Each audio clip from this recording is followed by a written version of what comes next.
Deus deu a terra de Canaã para Israel como herança perpétua. É o que se depreende da oração de Moisés, que intercedeu pelo povo, lembrando que Deus prometeu dar a terra aos descendentes dos patriarcas, para que a possuam por herança eterna. Era um território específico. Deus estava desterrando certas nações específicas e dando o território delas a Israel.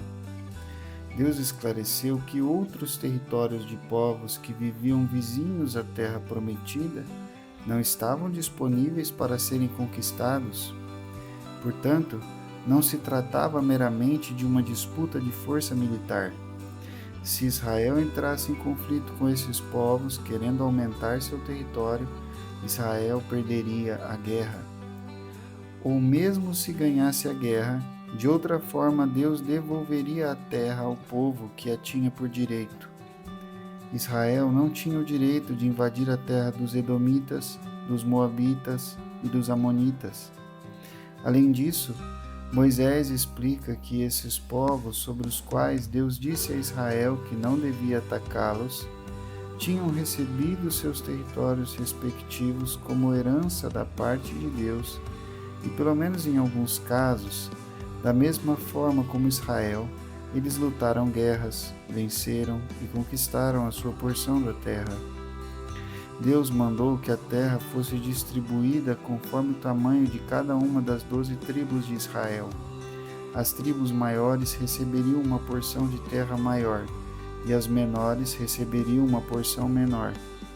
A forma como Deus fala dá a entender que tal distribuição de terra, uma vez feita, seria permanente. Onde lhe cair a sorte, esse lugar lhe pertencerá. Em Números 36, versículos 1 a 13, temos uma ilustração clara de como isso era importante. Certas filhas da tribo de Manassés tinham herdado a terra de seu pai, que não teve filhos. Isso criava uma situação, pois se elas se casassem com um homem que não fosse da tribo de Manassés, a terra do pai dessas mulheres passaria a ser de outra tribo, e não mais de Manassés. E assim se violaria a ordem do Senhor: onde lhe cair a sorte, esse lugar lhe pertencerá. Deus não discordou da preocupação daqueles homens. Ele disse que a questão era justa. Por isso, o Senhor ordenou que elas só se casassem com alguém da mesma tribo. Havia não só uma questão política, mas mesmo uma questão espiritual envolvendo o assunto da herança dos filhos de Israel. A herança da terra prometida era o descanso dos israelitas. Como muitas coisas do Antigo Testamento, a herança de Israel era uma sombra, uma figura daquele descanso espiritual que só se alcança em Cristo. Por isso, era importante que fosse permanente, que fosse fixo, que fosse inabalável e, num certo sentido, inegociável e inalienável. Por isso, Deus estabeleceu uma das leis mais interessantes e peculiares das Escrituras, que é a lei do jubileu.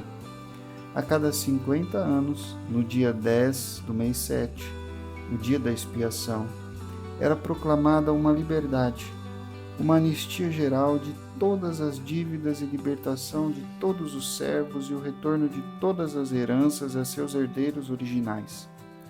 Era uma festa da fé e da providência divina. Todos os escravos, os judeus pelo menos, eram libertos. E não se podia plantar ou colher, mas comer apenas o que a terra desse. Isso tem implicações muito importantes. O jubileu não era uma surpresa, então as pessoas tinham de pensar nele com antecedência. O preço das terras dependia de quanto tempo faltava até o jubileu, e cobrar mais do que o terreno de fato valia, considerando o ano do jubileu, seria oprimir o seu próximo. O que indica que a opressão também se manifesta quando nos negócios alguém se aproveita da posição de desvantagem do outro para tomar mais do que realmente deve.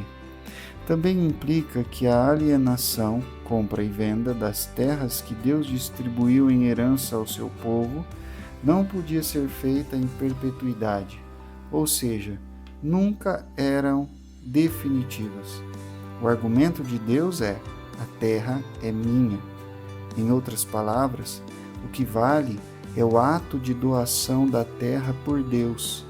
Esse é o ato definitivo. Todas as negociações humanas não podem permanentemente perturbar o propósito de Deus na doação. Se Deus deu esta terra para esta família de Israel, é porque Ele quer que esta família tenha esta terra. Não sendo definitivas, as alienações podem ser revertidas de duas maneiras. Alguém da família poderia resgatar a terra, isto é, pagar a dívida que ainda faltava, considerando o tempo que faltava para o jubileu, ou, no ano do jubileu, sem nenhum outro pagamento, se ninguém resgatasse a terra antes.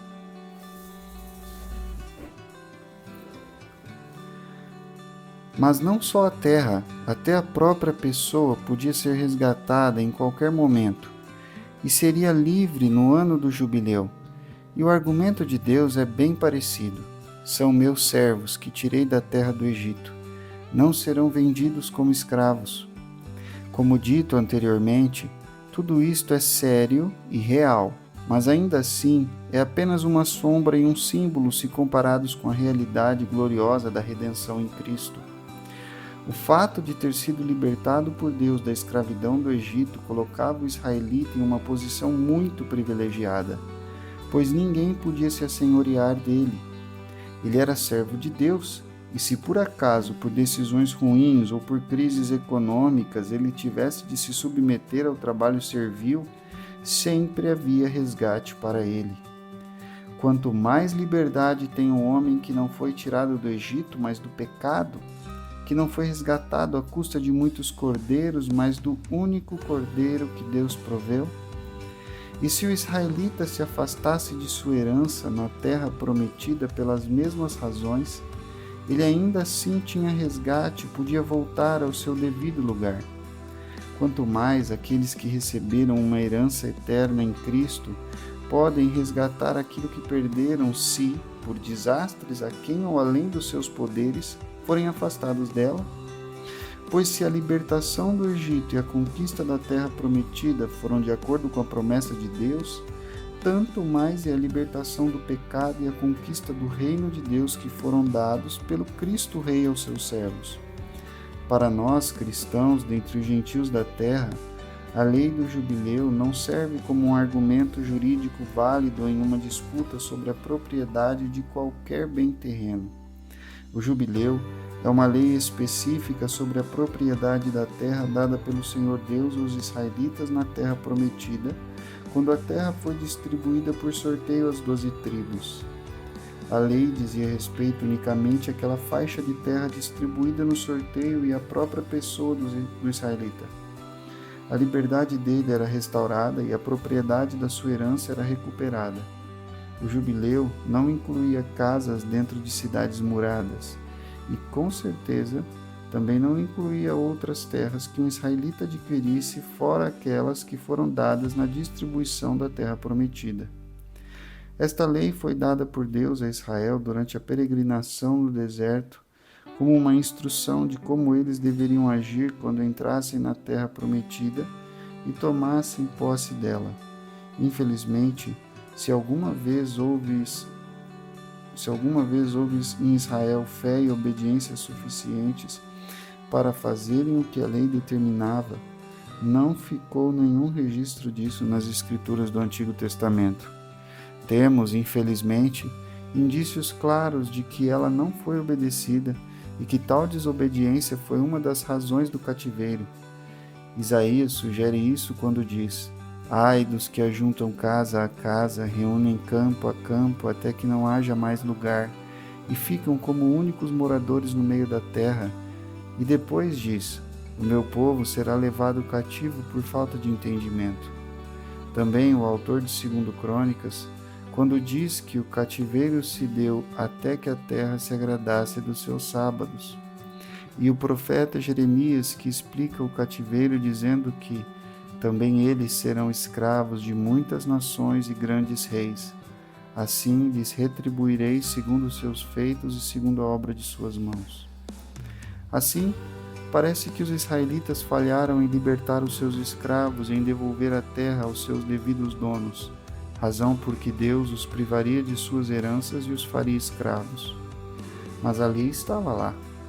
Se não foi obedecida, nem por isso ficou sem valor, porque a desobediência engendrou castigo e, portanto, Deus mostrou que ela tinha valor e tinha importância.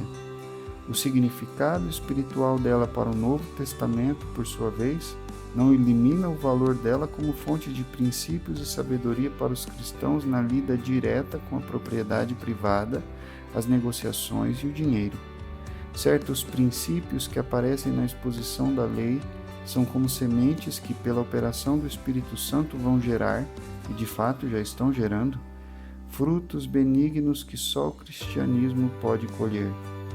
Esses princípios já explicam em algum sentido de que maneira devemos viver para refletir no mundo material aquela realidade que recebemos em Cristo, a libertação e o descanso prometido no reino de Deus. Quando fazemos negócio, não devemos aproveitar o desespero do próximo para abusar do preço, quer seja aumentando, quer seja diminuindo além do que é justo. A generosidade, a liberalidade para com os necessitados deve nos impedir de tirar proveito de empréstimos que fazemos a eles. E até mesmo a semente da abolição da escravatura está profundamente plantada aqui. Se teu irmão empobrecer, não o farás servir como escravo, porque são meus servos que tirei da terra do Egito. Não te assenhorearás dele com tirania. Deus ainda anunciou a libertação de todos os escravos aqui, porque o Cordeiro ainda não havia sido crucificado. A universalidade do sacrifício do Cordeiro é que semeou essa liberdade para todos os povos.